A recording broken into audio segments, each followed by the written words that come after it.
Hi, everyone, and welcome to episode 72 of the Pet Behavior Chat. So, today I thought I'd have a chat about toilet training puppies because this is a topic that I am asked about so frequently. So, not necessarily, I guess, from a sort of a veterinary behavior point of view, but these are the sort of questions that come on social media, if I'm out and about at different events. So just yesterday we were at a market, and at least two people asked me about toilet training, their puppies specifically. So I thought I would do an episode about this because I think it's a really sort of valuable topic to chat about. And I just want to say that I'm discussing specifically puppies in this episode. So absolutely, toilet training also applies to older dogs, maybe dogs that have been in a shelter or a kennel for a long period of time and need to relearn an appropriate place to toilet when they're in a home. So, of course, toilet training applies to different circumstances as they relate to adult dogs. However, what I'm not going to talk about is sort of canine elimination problems. So dogs that have started to perhaps urinate or defecate in the home over time, or as they've become adults, or as they've gotten older. I do have an episode on that, which I'll share in the show notes. But this is specifically for toilet training a young puppy or an adult dog or an older dog that needs to relearn their toilet training because they've maybe been kept in an environmental circumstance where they've lost their toilet training. So I thought I'd go through it in a 10-step approach. So I'm going to let you know my 10 most important things to consider when we're toilet training puppies, because I think that's just an easy way to sort of think about it. In the show notes, I'm also going to add a link to an amazing downloadable PDF that not only gives you sort of the information that I'm going to talk through again in a written format, but also gives you a downloadable chart that you can track your puppy's toileting behavior on. So it's a bit of a record that you can keep just to see how you're doing, how your puppy's progressing sort of from week to week. And it's just a great way to keep track of things. All right, let's get started. So point number one, I want to talk a little bit about normal puppy toileting behavior development. I always think it's really important that we know over sort of time or over as they kind of get older and mature, what are the toileting behaviors that naturally develop? So the first thing we need to know that when our puppies are born, they can't what we call spontaneously eliminate. So they don't toilet by themselves spontaneously. So for the first 18 days, so roughly 3 weeks, for the first sort of 3 weeks, they depend on their mums to stimulate toileting behavior. And she does that by licking around their anogenital area. So she'll kind of lick around their back end, around their bums, and that's what stimulates them to defecate and urinate. If mum is not there for whatever reason, so if we have maybe an orphan puppy, then this has to be done by the caregiver in the first 3 weeks until they spontaneously start to eliminate. So I think that's a really important point to know about normal elimination development in puppies. So the second milestone, we've just sort of said that's the first 3 weeks. So then what happens at 3 weeks? So at 3 weeks, they'll start to eliminate spontaneously on their own, and they usually move sort of a fair distance away from their resting areas. So about 3 to 4 feet away from their sleeping resting areas, from their kind of dens. Then at 5 weeks of age, they will have selected a general area. So a preferred area where they'll go to eliminate. And then by 9 weeks of age, they develop a specific preference. They develop a preference for specific surfaces and locations.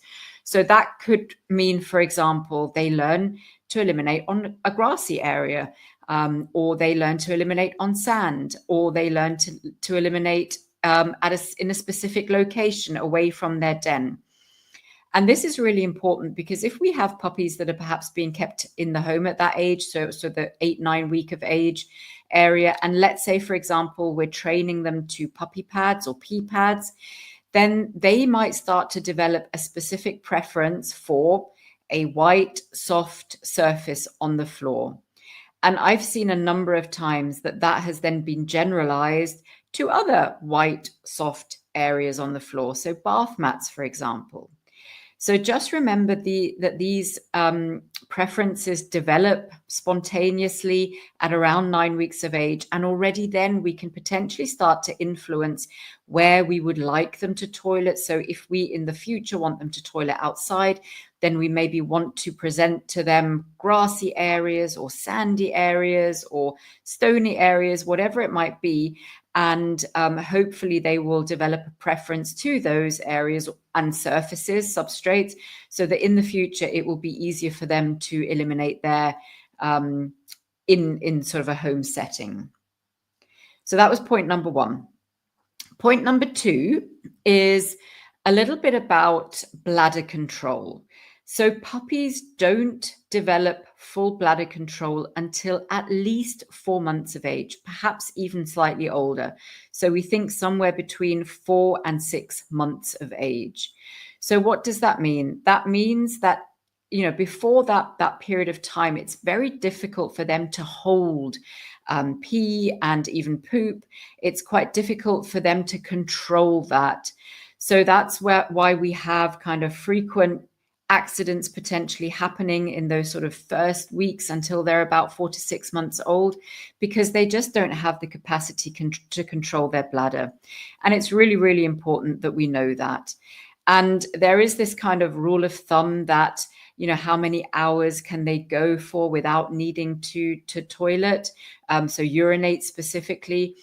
And we always sort of estimate roughly months of age equating to hours. So 1 month of age, you know, perhaps 1 hour, 2 months of age, 2 hours, 3 months of age, 3 hours, 4 months of age, 4 hours. So that gives you a bit of an average how long they can wait before they then need to pee again.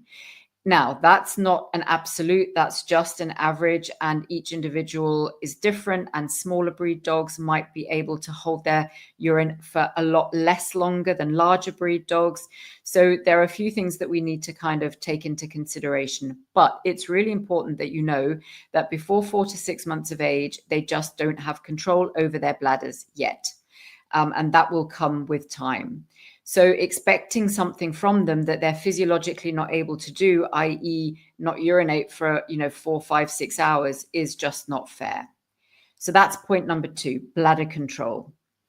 Point number 3 is management. Well, how do we want to manage our puppies when we first get them into our homes? So I think there are a couple of things to think about here. One of them is providing them with really frequent opportunities to go and eliminate in the desired location. So you will need to have decided where you would like them to eliminate, whether that's maybe outside in your garden, maybe in a specific area in your garden, maybe that's outside, on a walk, I'm going to say. So I'm not suggesting we take puppies for long walks, but maybe somewhere outside of your home in an outside location. If you live in an apartment, you might want to be training them to pee pads, potty pads, or fake grass pads in your home. So decide on where it is that you would like them to eliminate, and then offer them really frequent opportunity to eliminate in the right place. So that could be as frequent as every hour, taking them out, seeing if they do something, or every hour, walking them over to the potty, to the pee pad or to the fake grass pad, and seeing if they need to eliminate. So we need to provide them with frequent opportunities. Otherwise, if they don't have those opportunities, they are going to potentially eliminate in a place that we don't want them to. And we would prefer that not to happen, so that that learning doesn't occur, and that they actually eliminate in the places that we do want them to. The other thing is not to let them wander aimlessly around the home unless they've just toileted. So if they've just toileted, then yes, you can perhaps be a little bit more lenient in terms of letting them wander. But if it's kind of coming up to the end of that hour, or it's been, just over an hour, don't let them wander around, because they might be looking for somewhere to eliminate, but rather take them to the place where you want them to eliminate and give them the opportunity to do the right thing. So it takes quite a bit of work and quite a bit of dedication initially to to kind of manage that, right? So to be around frequently enough to be able to manage that. You will also start to notice certain times of the day or around certain other events that elimination is going to be more likely to happen. So potentially after they've eaten, after they've drunk something, after they've had a play session. So those are the classics. Those are the times that they will likely need to eliminate. So being vigilant at those times, and then taking them to the areas, taking them outside, taking them to their pee pad is really important to do. So just to start to really understand and get to know your puppy and be vigilant of those key times. So that's number 3, is management. Number 4 is reward. So we always want to reward our puppies for eliminating in the right place. Now, you can do that with a high value treat item. You can do that with some calm petting or, whispering good boy or good girl to them. But the important thing here is the timing. So we want to be praising them or rewarding them either as they're eliminating or literally like half a second after they've finished. Sometimes if we kind of reward them in the middle of them eliminating, it might cause them to stop, or it might kind of interrupt them. But being ready to reward them kind of in that moment or just as they stop to pee or stop to poop is really, really important. The problem is if we get the timing wrong, they are going to associate the reward with whatever time it is that you give it to them. So, for example, if you take them outside in the backyard and they pee there, which is the right thing to do, and then you walk them back into the house again, and then you praise them and reward them, they're going to associate that praise and reward with coming back in the house. And so many toileting problems that I've seen in the past have been to do with exactly this, is that dogs go outside, maybe eliminate outside, and then come back in and then eliminate again as soon as they come in. And that is usually to do with where they've been rewarded or reinforced for that behavior. So you need to go out with them. If you don't just send them out into the yard and then call them back in and then reward them. You need to go out with them, stand next to them as they eliminate, and reward immediately in that moment or just after the moment that they've eliminated. And like I say, choose a reward. If your dog gets super highly aroused and excited with food treats, then maybe it is just, saying, good boy, well done, great job, or, giving them a pet. But be careful not to interrupt the elimination, and be careful to not kind of get them too highly aroused and excitable with the reward. So that's number 4, rewarding. Number 5 is cleaning. If your puppy does have an accident in the home, which, let's face it, will probably happen at some point, don't make a big fuss about it, kind of ignore it, clean it up quietly. Don't talk too much. Don't have an angry voice. Don't look at them. Don't scold them. We'll talk about punishment in a second. But literally just as if nothing happened, get some cleaning products and clean up the accident. As we're talking about cleaning, it's really important that we don't use anything ammonia-based, no ammonia-based cleaning products, because there is also ammonia in dog urine. And if we're cleaning with ammonia-based cleaning products, then it could entice the puppy to eliminate in that area again. So clean up without a fuss, don't make a big deal about it, and use something that's non-ammonia-based. Number 6, watch them. Start to see what your puppy's tell is. You'll get the hang of this super quickly. They'll usually either kind of start circling around, or they might kind of sniff a certain area. Again, it might be at those key times after feeding, after drinking, after playing, and they'll kind of, start to show body language signs that they're about to eliminate. And those are the moments that potentially you want to catch if you can. Again, don't get too excited about it and shout at them and say, no, come outside. Just read the body language, maybe interrupt them, pick them up, take them outside, allow them to eliminate wherever it is that you want them to, and reward them then. But really important that you see their tells so that you can preempt that, so that you can grab them before they've even started to eliminate, and then put them in the right location, and reward them then. So watching them is really important. And you might even start to see, if you've chosen outdoors, for example, in your backyard as your place where you'd like them to go, they might even start to signal close to the back door because they've associated going outside with their elimination spot, and that's the right thing to do. So you might see a very natural progression towards them developing some kind of an ask or a tell that they want to go to the place where they are supposed to eliminate. So watch them, really, really important. Number 7, what are we going to do at night? So this is a bit of a tricky one, because even throughout the night, they're going to have the urge to eliminate frequently, especially if they're younger than, let's say, 4 months of age. So, if you get your puppy at 8-9 weeks and they haven't got control over their bladders yet, they probably are going to have times during the night where they want to eliminate. It might not be as frequent as during the day because they're maybe not as active as they are during the day. But if you in some way can, then I would see if you can take them outside to eliminate maybe every 4 to 6 hours through the night, if it's a possibility. If not, remember that dogs prefer to eliminate away from their resting places. So let's say, for example, your puppy maybe sleeps in a bed, or they sleep in a crate. Then you need to be able to provide them somewhere that they can eliminate. So don't close the crate door, but rather keep the crate door open, and then provide a puppy pad or a pee pad away from the crate, so that they have got somewhere that they can eliminate in the night. And then over time, and as they start to be able to control their bladders, you can slowly start to phase that out. But be fully aware that, especially if they're less than 4 months of age, they are not going to be able to control their bladders for 8 hours during the night. So if you sleep for 8 hours, you might, if you can, want to set yourself an alarm for kind of once during the night to take them to their toileting area, or you need to provide them with an alternative place that they can go in the night that's away from their resting area and away from food and water, and that you just gradually phase out over time.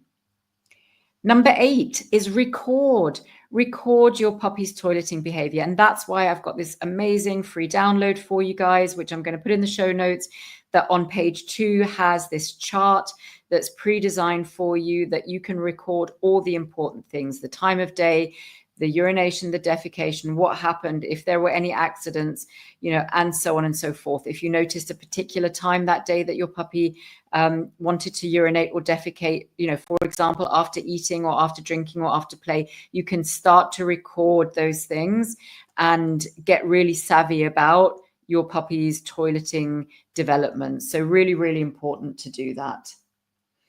And then the last point is no punishment. So this is probably the most important piece of the puzzle, is no punishment.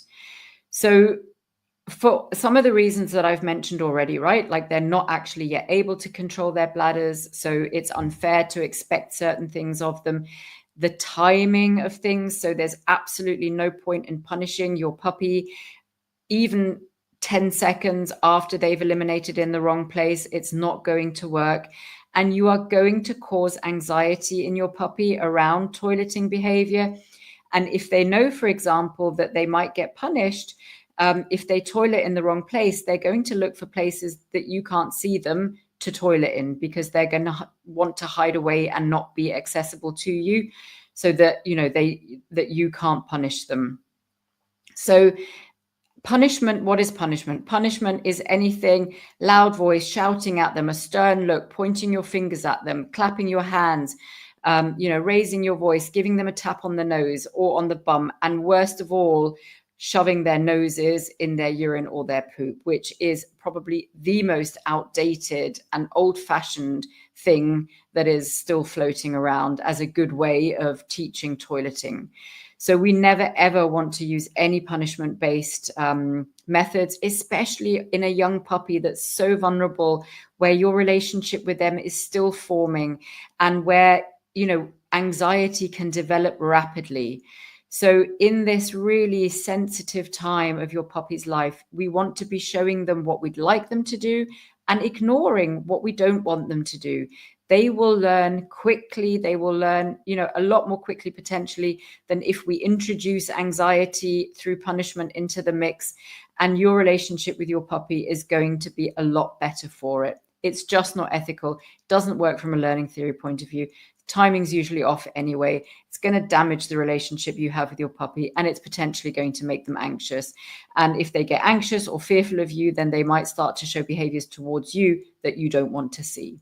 So punishment is never, ever an option. So let me go through the 8 points again quickly. So just so we have an overview of the 8.